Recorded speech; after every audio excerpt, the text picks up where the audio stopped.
Okay, I think this is recording. So let's go ahead and try this. We're going to record. This is a practice session on the lecture of Nietzsche and the birth of tragedy. So let's see how this goes. I'm going to record this and try to do the PowerPoint with it, and then eventually make a video of it with editing. So let's do. Oh, what happened here? Let's go share screen, pick PowerPoint. Okay, I think we're sharing now. And we'll start here from the beginning. Slideshow from the beginning. Okay, here we go. Hi, everyone. Welcome to the subject of The Birth of Tragedy by Friedrich Nietzsche. I had to look that enunciation up. I had to with a lot of these words today. I love this book. There is so much to talk about with this book. You're going to get a lot thrown at you today. Today, we're going to be covering 3 sections, beginning with Germanic art tradition in the late 19th century. Then we're going to talk about the life of Nietzsche, and then we'll wrap up with talking about his book and some important topics. Let me adjust this here. Okay, there we go. Before we begin, I just want to talk a little bit about this man and his time. I don't know about you, but I had never heard of this man before. And I'll be honest, through these readings and this research, I find this man fascinating. Personally, I think it's interesting that he died at 55, and I discovered him at the age of 55. It's also something how every week we're learning about philosophy and art, and that's what this man wrote about. I had always looked at theater and entertainment through the eyes of an actor, a writer, a director, everything relating to the creative process of a project, but never through a philosophical view. And Nietzsche was a German philosopher in the 1800s. The main focus on this book is him trying to connect philosophy with art by showing how tragedy was born in ancient Greek times. And I could go on for hours and hours about this guy. We will talk about him a lot in detail. Today, I'm going to give you an abbreviated version of those points. These can be expanded in discussion, but hopefully these things that I talk about today will start getting you to think. Also, just a general note, whenever you see a quote here in the PowerPoint, it's a quote from Nietzsche. So let's begin. Let's start with talking a little bit about Germanic tradition in the 19th century. In the 1800s, art in Germany tended to lean more toward a philosophical style of tradition. In the early 1800s, philosophers and dramatists worked together. You had philosophers like Immanuel Kant and Hegel, along with dramatists like Goethe and Schiller. And Kyle talked about these leaders in Germany of the times and how they were leaders of German idealism and philosophy of mind at the time. It's important to know how philosophy and drama was working together in Germany in the 1800s. There became during this time what was known as theories of tragedy. This was a modern theory of the tragic, where idealist theories started being connected to Greek tragedy. These theorists, they saw Greek tragedy as a unique historical form, full of meaning for the present. They also believed that these idealistic theories were fundamental to interpret Greek tragedy for modern times. Hegel was a big beginner of this. There is a great connection to what we learned about these German philosophers from Kyle's lecture, because Hegel was a major German influencer for the times. People like Hegel, Kant, and Schelling were influences on Nietzsche, but two that I want to focus on today are Schopenhauer and Wagner. Schopenhauer and Wagner were huge influences on Nietzsche. He was fascinated with both. One was a philosopher, another was a German composer. Arthur Schopenhauer was a German philosopher. Nietzsche began learning about him when he was 21, and Schopenhauer made a big influence on his life. Schopenhauer's writings on aesthetics and metaphysics had an effect on Nietzsche. Aesthetics is defined as the study of beauty in art. Metaphysics examines the nature of reality, of being, of existing. We'll talk more about these soon, and I want us to talk about them in discussion, but it's important for you to know about Schopenhauer's effect with Nietzsche on this. Schopenhauer was a part of the school of German idealism. Kant influenced him on this, but it evolved into Schopenhauer creating a system that rejected idealism. It focused more on ethics, aesthetics, and metaphysics. He was also a believer in naturalism. He thought we could know the nature of reality, or what he called the will, because we're a part of it. He even proposed a return to naturalism. Schopenhauer was also a big believer in Indian religion and philosophy. And in a little bit, when I talk about Nietzsche, I want to bring up a major connection on this with their philosophical ways of thought with this. Richard Wagner was a German composer. He was the most famous composer of his time in Germany. He's mainly known for his operas, but he incorporated his music into stage work. He sought to combine music with drama. The importance of music in tragedy is a major part of Birth of Tragedy. Wagner's influence beyond composing spread into philosophy, literature, and theater. And Nietzsche was infatuated with Wagner's music. He met Wagner in his early years. They developed a very strong friendship. And we'll talk more about the Wagner and Nietzsche friendship very soon.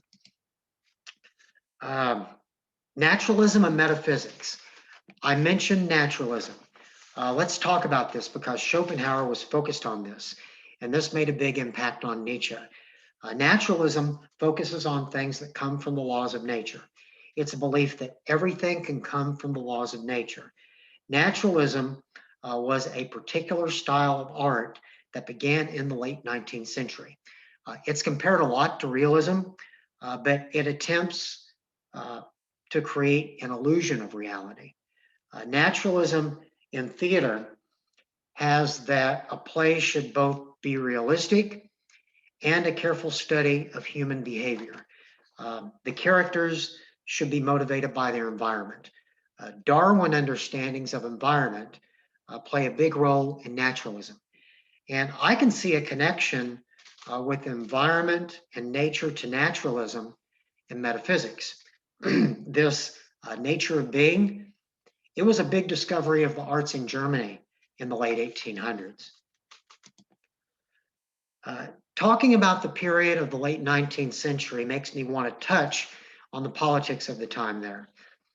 German nationalism began in the 1800s, and it evolved into the German Empire in the late 19th century. German nationalism was the unity of Germans into one unified state. It emphasized national identity of Germans as one nation and one people. This began as a political response to German invaded territories by France under Napoleon. Ty mentioned that time briefly. Later, aggressive nationalism became a factor in both world wars and was a factor in Nazism. But German nationalism began in the late 1800s. There were a lot of wars that evolved into a German nation state being founded in 1871. and this was called the German Empire. Ironically, it's the same year that Birth of Tragedy was written. Coincidence? Nietzsche talks years later about how the book was a factor with the times in Germany. Nietzsche did not care for nationalism. He shared Schopenhauer's nationalism. He shared Schopenhauer's views that it was, I'm going to read this here, it was an infantile outlook for individuals not strong enough to will their own destiny without banding together with the rest of the herd. Nietzsche preferred pan-Europeanism to nationalism, and pan-Europeanism is a union of all European nations being united together. Wrapping up some views on Nietzsche, let's talk about him, the man. Friedrich Nietzsche was a German scholar. He was a philosopher and a critic of nature who became one of the most influential of modern thinkers. As I take a sip of my tea. He tried to unmask different motives that underlie Western tradition and philosophy. And he made a big impact on generations of philosophers and writers. His main subject of study was the philosophy of art. He was born in 1844. His father was a pastor and died when he was 5 years old of a brain ailment. Illness ran in Nietzsche's family, and this played a big part in his life. Interesting fact about Nietzsche, he was raised in a home of 5 women, his mother, grandmother, aunt, and 2 sisters. He went to boarding school as a teenager, then went to college as a theology and philology student. And I think it's interesting that his field was a combination of religion and history of literature, because both of these combined for the impact that he made in philosophy. When he was in college, Nietzsche came across Schopenhauer's book, The World of Will and Representation, at a local used bookstore, and became fascinated with Schopenhauer's philosophical approach to understanding the world and his praise for music as an art form. During this time as a student, he went to go fight in the war for Prussia against France. After a month in the war, he fell seriously ill. He returned home and went back to college.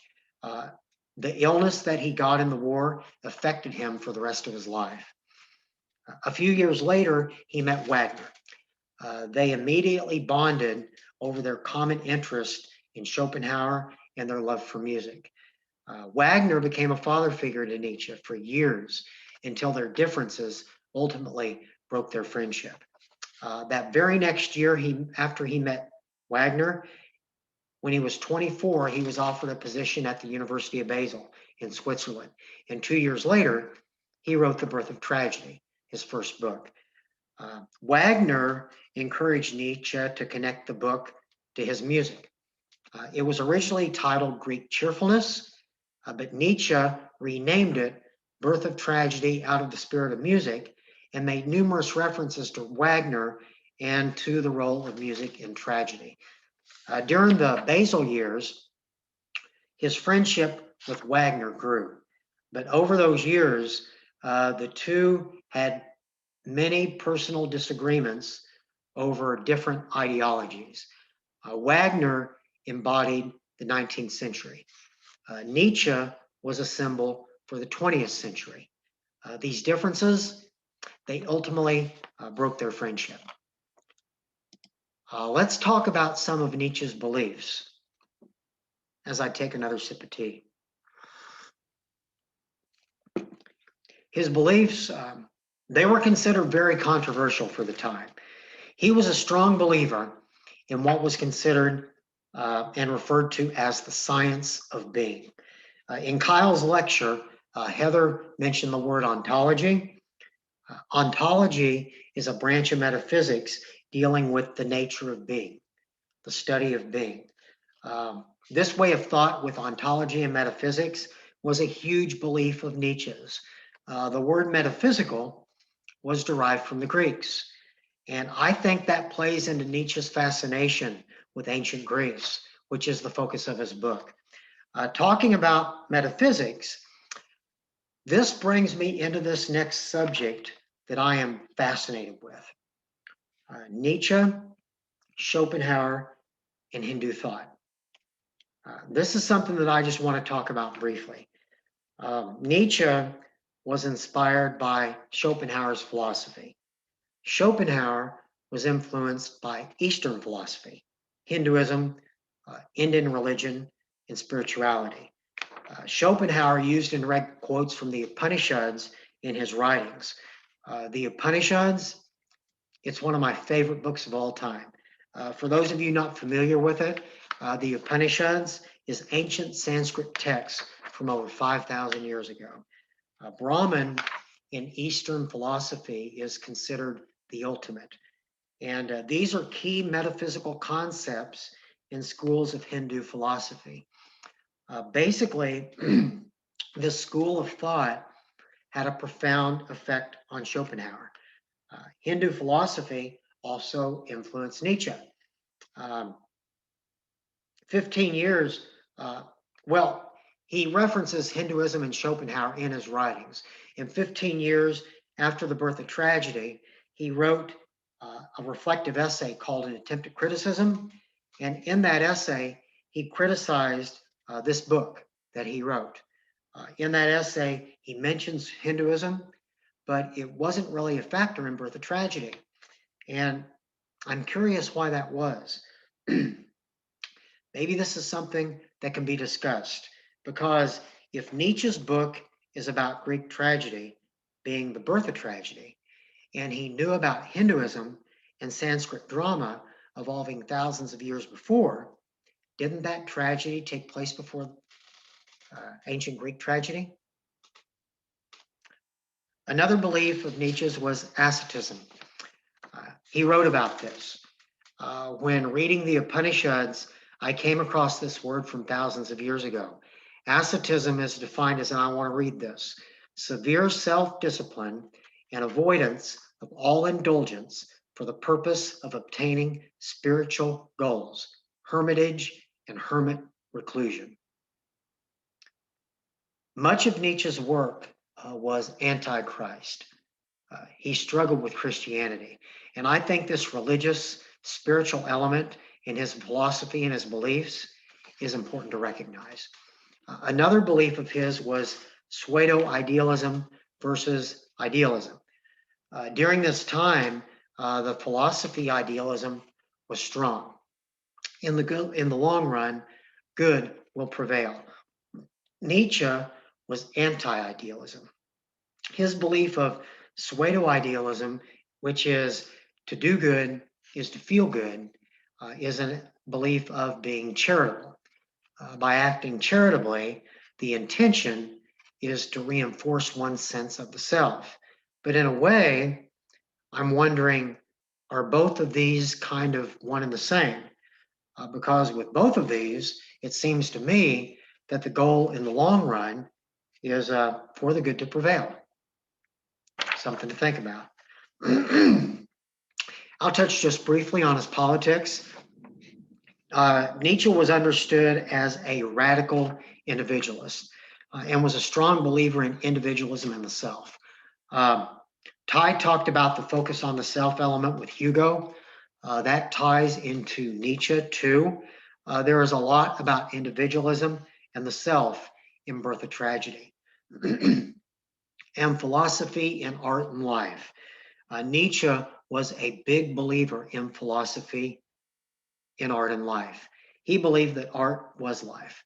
Art is what makes life endurable. Art is what makes life worth living. I want to just touch very briefly on his final years with health. All through his adult life, Nietzsche had many health problems. After 10 years at the University of Basel, he was forced to resign due to his health problems. He spent the next 11 years in isolation, writing books as his health was deteriorating. And in 1889, his mental health collapsed. He had a complete loss of his mental faculties. He spent the final years of his life with a combination of being in an asylum and in the care of his mother and sister before dying in 1900. A fascinating life. I'm going to touch briefly on the book, then talk about some specific topics from it that I think are important for you to know about. What you had access to on D2L is an abbreviated version. The book is about 150 pages long. It's divided up into 25 chapters, and it is fascinating. It's divided into 3 parts. The first 10 chapters deal with the birth of tragedy. The next 5 deal with the death of tragedy. Then the final 10 deal with what Nietzsche considers the rebirth of tragedy. The book is about Greek tragedy and philosophy and art. Nietzsche believed that ancient Greek tragedy was the birth of tragedy. Euripides killed it, and then it was reborn again with the spirit of music. Nietzsche also had a love for Greek literature and was fascinated with philosophers. Wagner was very thrilled with the book, especially with its focus on music. And in the preface, Nietzsche dedicated the book to Wagner. But the academic world, they were outraged with this book. 15 years later, in his essay, Attempt at Self-Criticism, he was very harsher on himself than the critics were. He said that this book was purely artistic and anti-Christian. There's many things covered in the book, but these 5 topics are things that stood out to me. Let's talk about each of them for a little bit. Over these next 5 minutes or so, I'm going to be throwing a lot of stuff at you as I take another sip of tea. According to Nietzsche, Greek tragedy was born when the Apolloian met the Dionysian. Nietzsche believes that these are 2 separate worlds, and they walk side by side in opposition to each other, like 2 sides of a coin. He says that one cannot exist without the other. They're either Apolloian, Dionysian, or as in Greek tragedy, both of these are one at the same time. If you remember ancient Greek, the Dionysian festivals were the first artistic celebrations. Festivals started in this type. In the Greek model, Apolloian was considered the father. The Greeks, they knew the horrors and fears of existence, so they created this dream birth of the Olympian gods, this dream analogy of the Apolloian that reveals what he calls oneness of illusion. And through these sublime gestures, it's revealed how the world of torment is necessary for the individual to create the beauty. This sublime and grotesque that Ty talked about, it's referenced here in the Apolloian and the Dionysian. Dionysian in the book is defined as intoxication. In other words, ecstasy, song and dance, food and drink. The urges are awakened and there's a complete forgetting of the self. From this, he said that the Greeks recognized that art that voiced intoxication and excess was truth. And this dominated the nature of Greece. And the battle between these 2 types resulted in what he calls Attic tragedy. I want to talk a little bit about metaphysical solace because Nietzsche references this a lot in his book. Metaphysics is defined as mind over body. It examines the nature of reality, the relationship between mind and matter, the nature of being, existing. Solace is defined as comfort. So if you put these 2 together, metaphysical solace is finding comfort in the nature of being. And Nietzsche tries to use this philosophy to connect it with art. Nietzsche says that metaphysical solace is the experience of unity. The way to solace is to embrace nature.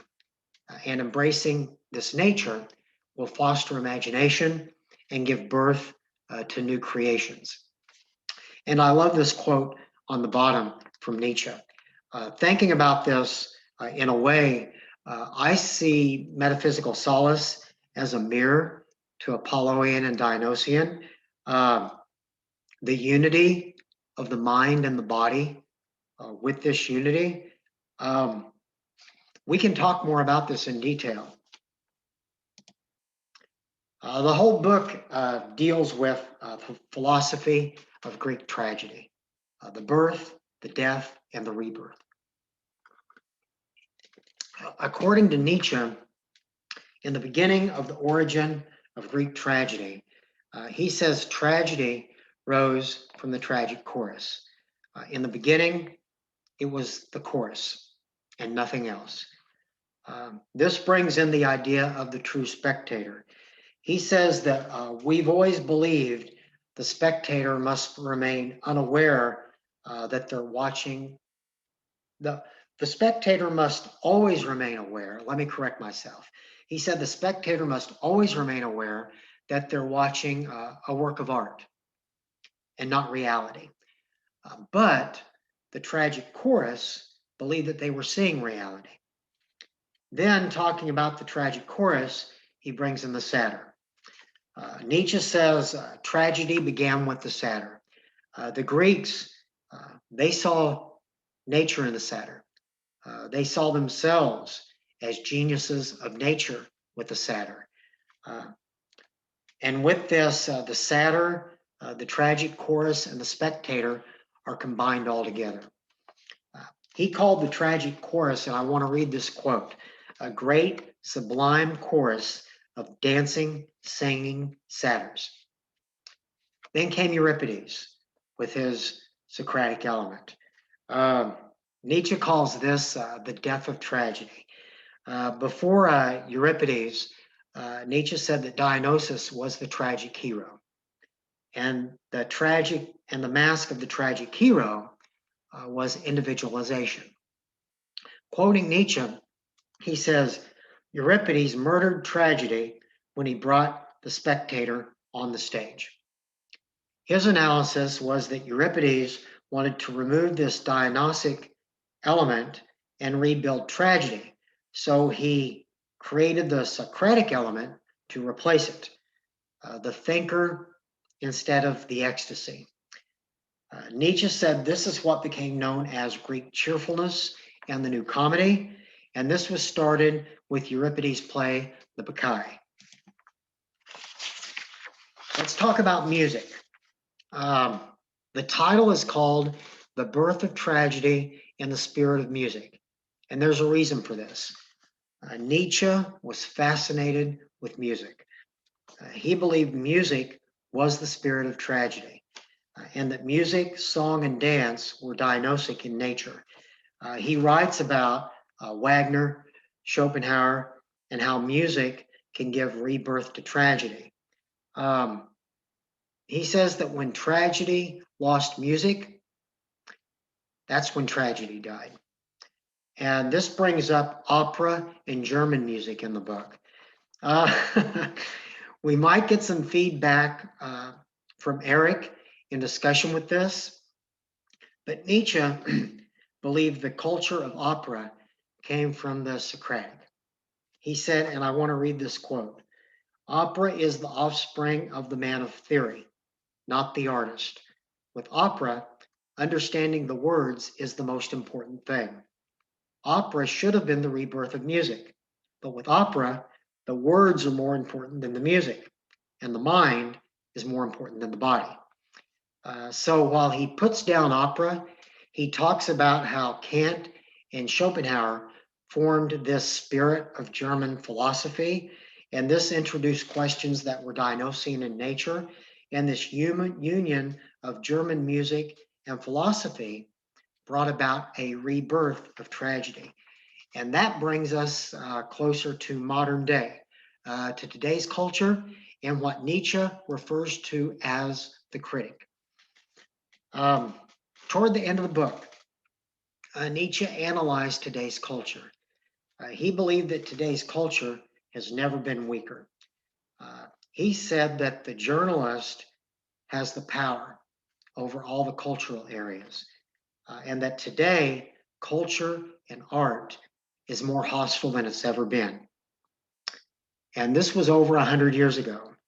Sound familiar? Nietzsche said today's culture hates true art, but with music, we can have a rebirth, and that changes come to culture when touched by the Dionysian. But at the same time, this rebirth of tragedy also means the rebirth of the listener, or what he calls the critic. The audience is made up of critics. According to Nietzsche, the critic, the journalist, and the press made art become the entertainment of the lowest kind. And this brings up some questions. Does criticism lower the value of art? Are critics today's modern Socratic thinkers? And as I leave you with that thought, I'll wrap up with saying, if I can leave you with one thought, it would be how Nietzsche was focused on the philosophy of art and its importance. And that's what we're learning about. Thank you.